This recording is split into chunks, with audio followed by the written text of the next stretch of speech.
সবাইকে নববর্ষের প্রীতি শুভেচ্ছা এবং অনেক ভালোবাসা রইল সবার জন্য। ছোটোবেলায় এই নববর্ষের দিনটা খুব আলাদাই কাটতো, খুব আনন্দে কাটতো।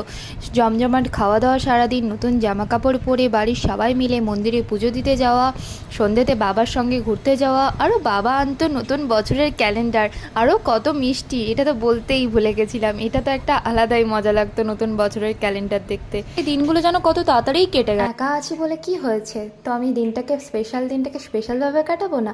তো তার জন্য আমি সকাল থেকে উঠে ব্রেকফাস্ট বানিয়েছিলাম, পোহা। সকালের ব্রেকফাস্ট তো তোমরা দেখতেই পেলে।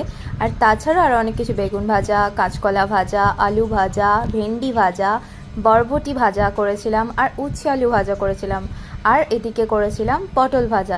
তার সঙ্গে ছিল সবজিও অনেক কিছু করেছিলাম। সবজি করেছিলাম দই পটল করেছিলাম, ডাল করেছিলাম, ভেজ ডাল, পনির করেছিলাম, শুক্তো করেছিলাম, চাটনি করেছিলাম, আর মিষ্টি দই। সবটাই আমিই